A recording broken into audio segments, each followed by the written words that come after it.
സ്നേഹിക്കുന്ന, ആരാധിക്കുന്ന, നമുക്ക് ഒരു വട്ടമെങ്കിലും നേരിട്ട് കാണണമെന്ന് ആഗ്രഹിക്കുന്ന ഒരു വലിയ ഗ്രൂപ്പ് ഓഫ് ആളുകളെ റിപ്രസെന്റ് ചെയ്താണ് ഞാനിപ്പോൾ സംസാരിക്കുന്നത്. ഒരു നല്ല മമ്മൂക്കേനെ സ്റ്റേജിൽ വെൽക്കം ചെയ്യും, മമ്മൂക്കേൻ്റെ അടുത്ത് സംസാരിക്കും എന്നുള്ളത് ഓൾറെഡി ഞാൻ എൻ്റെ മനസ്സിലൊരു 100 ആവർത്തി ജീവിച്ചു കഴിഞ്ഞ മൊമെന്റ് ആണ്. ഓരോ സെപ്റ്റംബർ 7-ാം തീയതിയും ഹാപ്പി ബർത്ത്ഡേ മമ്മൂക്ക എന്ന് എഴുതുന്നതിൻ്റെ കൂടെ ഞാൻ ആഗ്രഹിച്ചു വരുന്ന, വിഷ് ചെയ്ത് വരുന്ന, പോസ്റ്റ് ചെയ്ത് വരുന്ന ഒരു കാര്യമുണ്ട്. അതുകൊണ്ട് ഹഗ് മമ്മൂക്ക വൺ ഡേ എന്നുള്ളത്. മറ്റൊരു ആങ്കറിൻ്റെ വാക്കുകൾ അതുപോലെ തന്നെ പറയുകയാണെങ്കിൽ, എൻ്റെ നാട്ടിൽ ആരും മമ്മൂക്കേനെ നേരിട്ട് കണ്ടിട്ടില്ല, എൻ്റെ വീട്ടിലാരും മമ്മൂക്കേനെ നേരിട്ട് കണ്ടിട്ടില്ല, എൻ്റെ ചുറ്റുമുള്ളതിൽ ആരും മമ്മൂക്കേനെ നേരിട്ട് കണ്ടിട്ടില്ല. അത്രത്തോളം ആരാധിക്കുന്ന ഒരു മലയാളി പ്രേക്ഷക എന്ന രീതിയിൽ മമ്മൂക്കയുടെ അടുത്ത് ഒരേ ഒരു കാര്യം മാത്രമാണ് പറയാനുള്ളത്. Thank you so much Mammookka for being in Kerala, for being in the Malayalam cinema.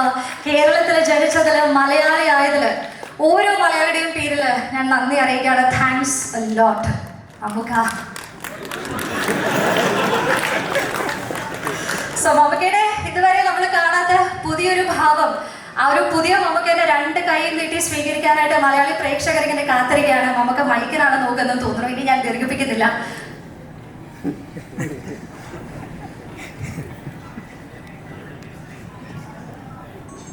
ഞാൻ ഈ മൈക്ക് മേടിച്ചില്ലെങ്കിലും ആലോചിച്ചു പോയിരുന്നു.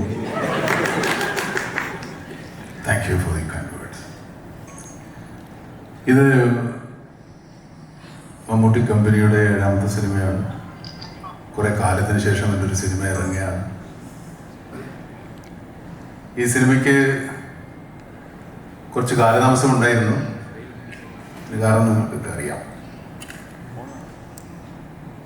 ഇത് ഞാൻ വളരെ ആഗ്രഹിച്ച് ചെയ്യുന്ന സിനിമകളാണ്.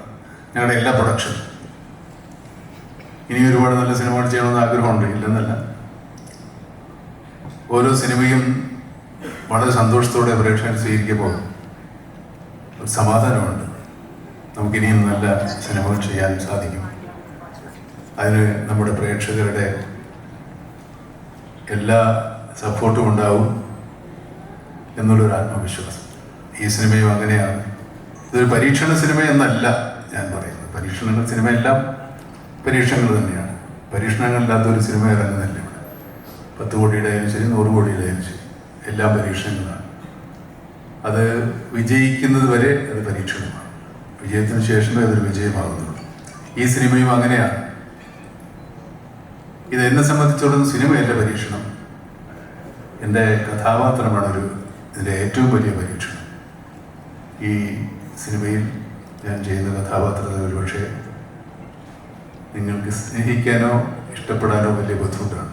പക്ഷേ ഈ കഥാപാത്രം നിങ്ങൾക്ക് സിനിമ കണ്ട് പോകുമ്പോൾ തിയേറ്ററിൽ ഉപേക്ഷിച്ചിട്ട് പോകാൻ പറ്റില്ല.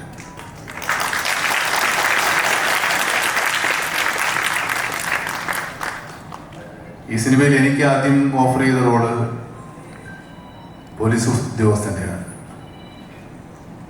അതെന്നേക്കാൾ കുറച്ചുകൂടെ നന്നായി ചെയ്യാൻ വിനായകനാണ് നല്ലതെന്ന് എനിക്ക് തോന്നുന്നു.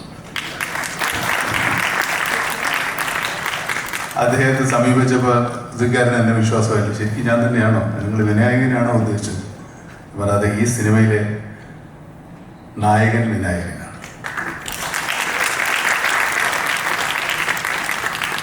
നമ്മൾ അങ്ങനെ തന്നെയാണ് പോസ്റ്ററിൽ ഇട്ടിരിക്കുന്നത്. ഈ പോസ്റ്റർ കണ്ടില്ല. വിനായകനാണ് നമ്മുടെ സിനിമയിലെ നായകൻ.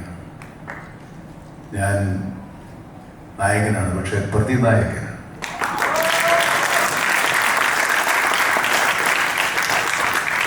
ഇത്രയും കാലം എൻ്റെ എല്ലാ സിനിമാ കസർത്തുകളും സ്വീകരിച്ച ഈ പ്രേക്ഷകർ വിശ്വസിച്ച് തന്നെയാണ് ഞാൻ ഇങ്ങനെ ഒരു കഥാപാത്രം ഏറ്റെടുക്കാൻ ധൈര്യപ്പെട്ടത്. എൻ്റെ ആത്മവിശ്വാസത്തിന് നിങ്ങൾ കൂട്ടുനിൽക്കുമെന്ന് തന്നെയാണ് ഞാൻ വിശ്വസിക്കുന്നത്. കാരണം കഴിഞ്ഞ 45 വർഷമായി നിങ്ങളെ വിശ്വസിച്ച് മാത്രമാണ്, അല്ലെങ്കിൽ നിങ്ങളെ രസിപ്പിച്ചുകൊണ്ട് മാത്രമാണ് ഞാൻ ഇവിടെ നിലനിൽക്കുന്നത്. ഇനി അങ്ങോട്ട് അതിനുള്ള അവസരങ്ങൾ ഉണ്ടാകട്ടെ എന്നാഗ്രഹിക്കുന്നു, പ്രാർത്ഥിക്കുന്നു. ഈ സദസ്സിൽ ഒത്തിരി സുഹൃത്തുക്കളുണ്ട്. ഞാൻ സിനിമ തുടങ്ങിയ കാലത്ത് എൻ്റെ കൂടെ ഉണ്ടായിരുന്ന നിർമ്മാതാക്കളും സംവിധായകരും ഒക്കെ, ജോഷിയും ജൂബിലി ജോയിയും ഒക്കെ ഇതിനകത്തൊരു വലിയ, ഇന്നത്തെ ഈ ദിവസത്തിൽ എനിക്ക് വളരെ സന്തോഷകരമായിരുന്ന അവരുടെ സാന്നിധ്യം. കുഞ്ചൻ എൻ്റെ വളരെ അടുത്ത സുഹൃത്താണ് രാജു, സിബി, സിയാദ്, ഇങ്ങനെ എല്ലാവരും, അമൽ നീരദും അൻവർ റഷീദും രഞ്ജിത്ത് പോയ ഒക്കെ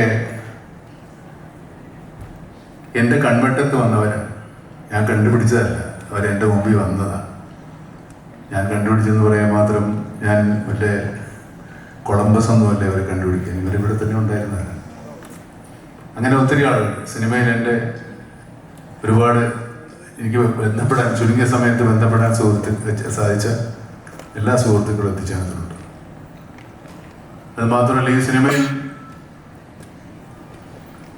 എൻ്റെ കൂടെ ഇതിനകത്ത് പുരുഷ കഥാപാത്രങ്ങൾ കുറവാണ്. ഞാനും വിനായകനും ചേർത്താൽ ജീവൻ മാത്രമേ ഉള്ളൂ. പിന്നെ ഉള്ളത് കുഞ്ഞു റോളിൽ, പിന്നെ വേറെ ചെറിയ ചെറിയ റോളിൽ ആൾക്കാരുണ്ട്. കണ്ടാലറിയുന്ന മുഖം അസീസിൻ്റെ മാത്രമാണ്. കുഞ്ചനുണ്ട്. അങ്ങനെ വളരെ ചുരുങ്ങിയ പുരുഷ കഥാപാത്രങ്ങളും ബാക്കി മുഴുവൻ സ്ത്രീ കഥാപാത്രങ്ങൾ. ഇത്രയും സ്ത്രീകൾ ഒരുമിച്ച് അഭിനയിച്ചൊരു സിനിമ ഉണ്ടാവില്ല എന്നല്ല, സ്ത്രീ കഥാപാത്രങ്ങൾക്ക് പ്രാധാന്യമില്ലെന്ന് പറഞ്ഞവരെ നമ്മൾ സ്ത്രീകൾ മാത്രമുള്ള സിനിമ എടുത്താണ്. പക്ഷെ അവരെല്ലാവരും ഈ സിനിമയോട് സഹകരിച്ചു. ഇപ്പൊ നമുക്ക് ഇവരെ കൊണ്ട് വിളിക്കണം. യെസ്, അതിന് മുന്നേ നമുക്ക് മെയിൽ ആക്ടേഴ്സ് 2 പേരുള്ളൂ എന്ന് പറഞ്ഞു. അതിനുശേഷം വിളിച്ചാലോ നമുക്ക്? മെയിൽ ആക്ടേഴ്സ് 2 പേരാണുള്ളൂ എന്ന് നമുക്ക് പറഞ്ഞു.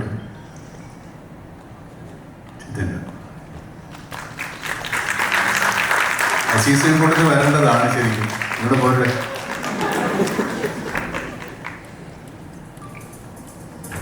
ഒരു ബാൻഡൊക്കെ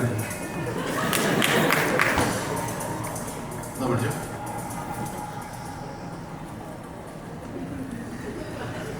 സ്റ്റേജിൽ വന്നോ എന്ത് പറയണമെന്നൊരു ധാരണയിലാണ്.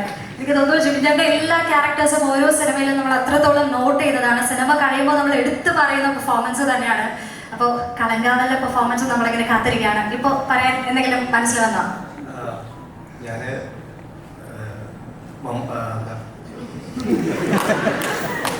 കർണൂൽ സ്ക്വാഡ് എന്നൊരു സിനിമയിലെ ഒരു സീൻ സാറിനോടൊപ്പം ചെയ്തിരുന്നു. അപ്പോൾ ഞാൻ സത്യത്തിൽ അന്ന് സാറിന് ചുറ്റും അസീസിക്ക, റോണി, ശബരീഷ് ഇവരൊക്കെ ഇരുന്ന് ഫുൾ ഒരു വേഷമൊക്കെ ചെയ്യണം. സത്യത്തിൽ അന്ന് ഭയങ്കരമായിട്ട് ഞാൻ കൊതിച്ച് ഭയങ്കര ഒരു ഇതായിരുന്നു. എനിക്ക് എന്തെങ്കിലും ഒരു ദിവസം സാറിൻ്റെ കൂടെ ഒരു എന്താ സിനിമയിൽ നിറഞ്ഞു നിൽക്കാൻ പറ്റുന്ന ഒരു വേഷം ചെയ്യാൻ പറ്റുക എന്നുള്ളൊരു ഒരു പ്രാർത്ഥന ഉണ്ടായിരുന്നു. എന്നിട്ട് എൻ്റെ കൂടെ വിനായകൻ്റെ കൂടെ എന്തായാലും ഇപ്പൊ സംഭവിച്ചു. നൈസീറെ കണ്ടോ ആരെങ്കിലും? പൊളിച്ചിട്ടില്ലേ? ഇതിനുള്ള എന്ത് വേണം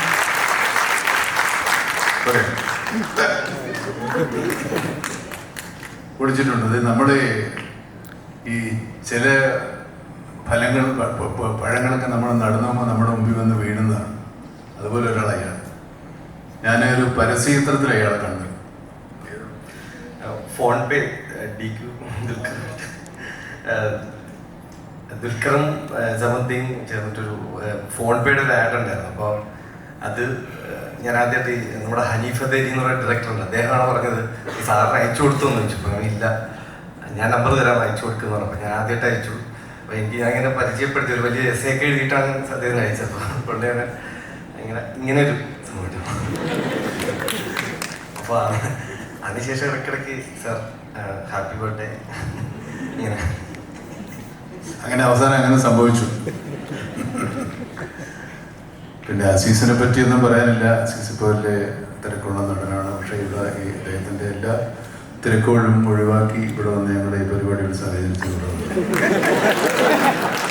അഭിനയിച്ചിട്ടുണ്ട്. എന്നാലും എല്ലാവരും അഭിനയിച്ചിട്ട് വന്നിട്ടുണ്ട്. പോയോ? മോനെ കുളിച്ചിരിക്കുന്നു. വലിയ നടന്മാരൊക്കെ ഇവിടെ എത്തുമ്പോൾ നീ വലിയ നടനാ, നീ ഇവിടെ പോയി വിളിച്ചിരിക്കുന്ന.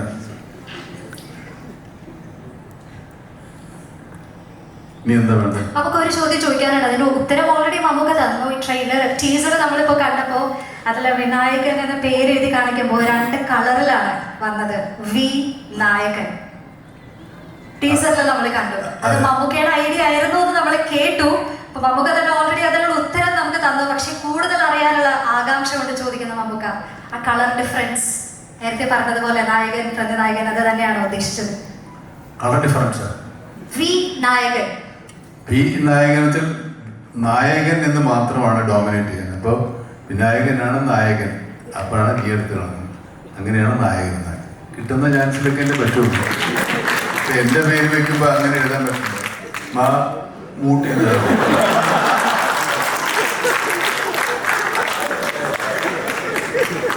അങ്ങനെ പറ്റില്ല. അപ്പൊ അതാണ് അങ്ങനെ വിനായകനായതുകൊണ്ട് മാത്രമാണ് നടക്കുന്നത്. ഞാൻ ഈ പെണ്ണുങ്ങളെ വിളിക്കാതിരുന്നിട്ട് അവരിങ്ങനെ അക്ഷമരായിരിക്കുന്നതെന്നൊരു സംശയമാണ്. പറയാം വരെന്തെങ്കിലുണ്ടെന്ന് ചോദിക്കട്ടെ. ഓഫ്കോഴ്സ് നമ്മളെ ഏറ്റവും ഇമ്പോർട്ടന്റ് ആയിട്ടുള്ള ഒരു പാട്ട് ഇതുവരെ കഴിഞ്ഞിട്ടില്ല മമ്മൂക്ക. ഇപ്പൊ നമ്മുടെ ബി നായകൻ എന്ന് പറഞ്ഞതുപോലെ 30 വർഷത്തോളം സിനിമയിൽ സജീവമായി നിൽക്കുന്ന ഓരോ കഥാപാത്രത്തിലും അദ്ദേഹത്തിൻ്റെതായ തനത് ശൈലിയിൽ എക്സെൻട്രിക് ആയി അവതരിപ്പിച്ച് നമ്മളെ കൈയടുപ്പിക്കുന്ന അഭിനേതാവ് തന്നെയാണ്. മമ്മൂക്കയുടെ പെർമിഷനോട് കൂടി അല്ല, നായകനെ ലാസ്റ്റ് തന്നെ വിളിക്കുന്നു. ശരി, അവർ സമ്മതിക്കുന്നില്ല. വാ വിനായകൻ. മികച്ച കൈഡി നൽകുന്നതിന് നമുക്ക് വേദിയിലേക്ക് സ്വാഗതം ചെയ്യാം. Ladies and gentlemen, the one performer who we always get mesmerized about, Vinayakan on the floor. ഒരു മൈക്ക് കൊടുത്തന്നാ ഞാൻ സംസാരിക്കാൻ അറിയില്ല, അറിയാലോ.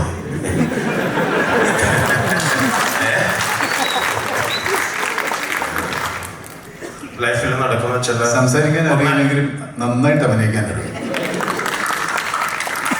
ഇനി ഉണ്ടാവില്ല ഇങ്ങനൊരു സിറ്റുവേഷൻ. ആർക്കും ഉണ്ടാവില്ലെന്ന് എനിക്ക് തോന്നണം. അത്ര ഭാഗ്യമുള്ളവനായ വിനായകൻ. സന്തോഷം.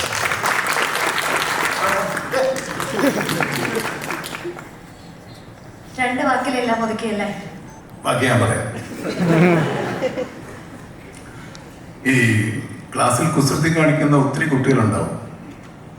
പക്ഷേ കുസൃതി കാണിക്കുന്നവരോട് നമുക്കൊരു വാത്സല്യം തോന്നും. അങ്ങനത്തെ ഒരു കുസൃതിക്കാരനാണ് വിനായകൻ.